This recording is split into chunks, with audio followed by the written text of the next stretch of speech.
Hello and welcome to this episode of the Voices in Scrubs podcast, hosted by Fatsani Dogani, PhD, MPH, RN. In this episode, I will be talking about myself and how I started my nursing journey. But before we get into all that, I would really appreciate it if you guys could subscribe, follow, and sign up to be featured on this awesome website.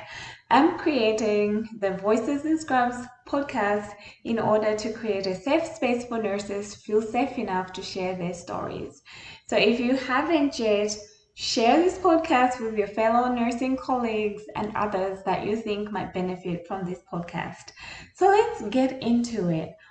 Who am I? Why did I get into nursing? So I am going to spend the next 15 to 20 minutes talking about my initiation into the nursing profession, how it started, how it's going, and what I hope to achieve as I continue on to this long journey.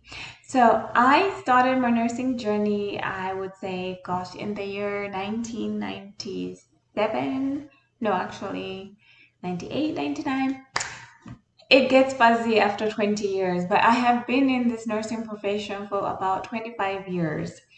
I was born in Malawi, lived there for the first 8 years of my life, and then moved to Ethiopia because of my dad's job, and then Zimbabwe. And after Zimbabwe, moved to the United Kingdom where I finished off my high school. So we were getting ready to move back to Malawi. I applied to the University of Malawi to study law because that's what I thought I wanted to do. But the way it worked out, I got selected to their nursing program. So started off my nursing journey. The years are fuzzy. So maybe it was that 1996 at the University of Malawi in the nursing department. Now, like I said, that wasn't really what I wanted to do. So I ended up going ahead to start the first year of nursing in Malawi at the University of Malawi. And I did the core science subjects that were studying anatomy and physiology, microbiology, and all the sciences, biology, parasitology.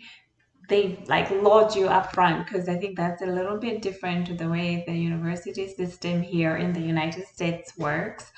But that's what I started with. But then as I got into it, the opportunity came for me to apply to the University of Surrey to go and study nursing. And that's what I did. I applied, got selected to go for an interview, passed the interview. So this was in 1997. I think it was the January of 1997. My program started February of 1997, finished my nursing program in February of 2000. A couple of weeks later, my first baby was born, so I was a new mom, finished off my nursing pregnant. I remember my final community placement, as we called them. I was walking, going and doing my home visits into different people's homes with my big belly, finishing off. But I am so proud I was able to finish, graduated, and then my first nursing job. I remember my first interview. I was so young, I had no clue. When we my little baby in my baby carrier for my interview, it was a registry, so I guess they were okay with it. But I was so it's like I would never do that right now because I know a little bit more about etiquette of interviewing and trying to get a new job. But for that first interview, I had no idea. I remember because I moved up to Leeds from Surrey. I did my nurse training at University of Surrey, moved up to Leeds because my sister had an apartment and I had a house and a roof under me to be able to care for my baby as well. So I was looking for a job because I'm like, new mom, finished nursing, let me get a job. Went for this registry interview with my little baby there. Yes, I can work nights because at least the baby will be at home with someone. My mom had come over, so at least I knew my mom would be able to look after this baby of mine while I went out to work. My first nursing shift was as a new grad nurse overseeing a nursing home of, I would say, maybe 50 residents, and I had to give the meds and everything else. I had no clue what the heck I was doing, but I went ahead and did it anyway. I started my nursing career as a registry nurse in a nursing home. And the people that I was overseeing were a lot older than me. Being humble of African descent, I was like, so I need some help. Who's this lady that I'm giving these medications to? Safe in terms of safety, as far as I know better now, it was the worst safety mechanism you could think of because you were checking the person's identity against a picture. And sometimes as we grow older, we kind of look the same. So I had my first med era there as well. I think like maybe 2, 3 weeks in, they kept sending me to the same nursing home. So a couple of weeks in, first med era, the biggest disaster of my nursing career because oh my gosh, I'm trying to be so careful, but because I was relying on others to verify the identity of the residents I was giving medication to, I ended up creating a med error and giving, thankfully it was just stool softeners. Get the wrong stool softener to the wrong patient. Not a lot of harm could happen from that. She just pooped a lot more, but that was when I decided I need to safeguard my career and make sure I'm not creating chaos right at the get-go. So I think the best option for me was to apply to a hospital. I applied to a hospital, but because my schedule and having a new baby at home, I also was doing what they call an in-house bank, like a float pool, where they would send me to different floors to just help out as a nurse. And I did that for a couple of weeks and I kept being sent to the renal transplant unit. The manager there was amazing. Andrea, shout out if you're listening to this. Thank you. You were so amazing and supportive in my initial years of my nursing career. So she was like, "Do we have openings. Do you want to just talk to Sheila?" Sheila was the manager for the flop pool. Let's talk to Sheila so that you could come and just get started here, start your nursing career. I got so much support. So that's what I did. I ended up transferring to the main unit, the renal transplant unit. We used to call it Ward 59. Ward 59, it was at the University of Leeds, St. Jimmy's Hospital, and I started my nursing career there. I was there for about 2 to 3 years. Then I transferred back to St. Peter's Hospital in Ashford, St. Peter's and Ashford NHS Trust in Surrey, where I started my ICU career. So after about 2, 3 years of renal transplant, I went on and started my critical care career and haven't looked back since. So that's more or less how I got my nursing start. I am so appreciative of the people that were there at the beginning. Andrea was amazing. I got the support I needed. I got my confidence from being on that renal transplant unit. I learned how to educate patients.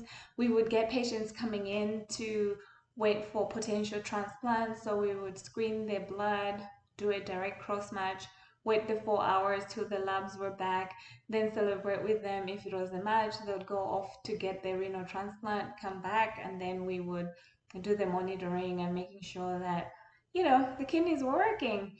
And we also doubled up as a dialysis unit because those patients in the first couple of days were probably not stable to go on to the transplant section of the hospital that would do the dialysis for them. So I never quite got to the point where I was doing dialysis, but I'll look after them in the acute phase of having had that transplant, doing the fluid balance and all that good stuff. And I fell in love with the lower patient census. So I was like the maximum I would be in charge of would be like 4, and then sometimes I'll be in charge on the shift and not necessarily have a patient load. So I learned a lot of leadership, just running the unit, transfers, admissions, and all that good stuff on that renal transplant unit. And then time came for me and then my then husband, because we ended up getting married after the baby and all that good stuff, transferred back to the university, sorry, transferred back to Surrey and went on to the ICU there. So I started my ICU career at St. Peter's Hospital in Chertsey, in Surrey, in the United Kingdom. While I was there, the UK nursing profession was going through a lot of transitions. There was a shortage of nurses. So they were getting a lot of nurses coming from the Philippines that would then train and kind of do their training and then become nurses there in the United Kingdom. So I met a lot of them. And as I was meeting a lot of them were also looking at the options of eventually transferring to the United States to do nursing in the United States. I'd never considered the United States as a potential place for me to work, but my husband had actually done an exchange studentship at some, what was it called? USIU, University of the United States, something. Anyway, they were based in Mira Mesa in San Diego. So he was there for about a year, semester, a year, can't remember, it's so long ago. Fell in love with San Diego and was like open to the idea of us moving to the United States. And I was like, I can only move there if I am secure enough and I know that I have a job. So that started the transition period of me moving from being a nurse in the United Kingdom to then transferring to be a nurse here in the United States. That was around 2004, started looking into it. I graduated in 2000, 2002 to 2000, sorry, 2000 to maybe 2002, 2003. I was at St. James's Hospital in Leeds on the renal transplant unit while also pursuing my master's in public health at the University of Surrey. Education systems work differently. In the United Kingdom, you can do your master's in 1 year.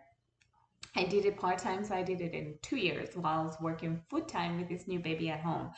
I look back and I ask myself how in the heck I did it. I just did it. Just got on with it. So I was working 8-hour shifts, going to school on Mondays for the first year. And then for the second year, I'd go to school on a Tuesday, did my coursework, everything else. My dissertation thesis for my master's program was looking at how do we increase the donor pool for kidneys by using the non-traditional way of waiting for brainstem death. And that's what I did. And like basically the nurses' attitudes. And I went and interviewed nurses that worked on a neurotrauma unit, what the attitudes were, and how do we educate as nurses that were on the renal transplant to be like, oh, there's this potential donor pool as well. That was a long time ago. When I look back, I'm like, oh my gosh, that was pretty impressive research. So I am super proud of myself. I did all that. It did make a difference because I felt like there was a lack of knowledge on our end on the kidney transplant nurses' perspective, whereas the nurses that have worked with different donors were more open to, you know, if there was a potential this person's not going to make it, but they're not technically brainstem dead, they have the potential to become donors. But that's probably an episode for another time. Anyway, so I did my master's as well, transferred, started working at the university, at St. Peter's Hospital in Surrey. Met a whole bunch of nurses that were trying to figure out how to move to the United States, figured out that there was this thing called the NCLEX. There were recruiting companies that were recruiting nurses to also help fill the shortage of nursing in the United States. And I got exposed to that aspect of things. Thought, okay, fine. I think if I'm able to have a job and get a job in the United States through some way of getting myself figuring out that whole process. So the recruiting agency was called O'Grady Payton. Went through them. They did a lot to help me out. I would be grateful for that, and that's how I am here. Went through that process, did some coursework. I did have to do the NCLEX twice, mind you. I think I went into it very ignorant, thinking I am an experienced nurse. By that time, I think I'd been a nurse for close to 5 years. Experienced, I have this stuff, I know my thing. So I really did not review as much as I should have, but it was a little bit of humble pie. So the first exam, they flew us out to Atlanta. A lot of nurses that were like, I guess they were recruiting from all over. There were people that were coming from Saudi Arabia, people from the United Kingdom, people from the Philippines. And at that point, the testing centers were in the US, and I know they've since probably started one in London. I don't know if it's still there, but they got us in. We came, we went to Atlanta, tested out. Ooh, first time at 75 question mark, my computer shut down. 2 days later, I found out I didn't make it.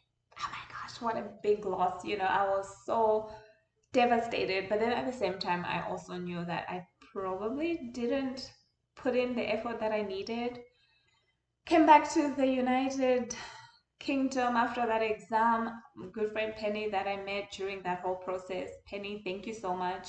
She called me. She's like, Batani, I think we can try and go back and retest. I just spoke to the recruiter. They're willing to fly us back.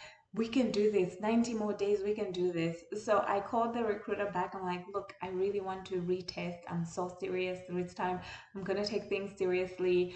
I will do my level best to make sure that I pass this test and make sure that I pass the NCLEX.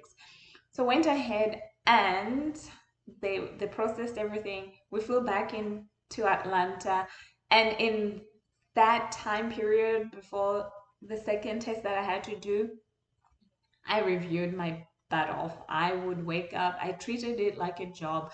I'd wake up, go over questions, go over theories, go over background, test, go over the review and also the rationale as to why some questions I was getting wrong and why the others were correct. I had to think differently. I feel like being a nurse for 4 years was a disadvantage because there's certain things you do differently in NCLEX that you would do in real life nursing.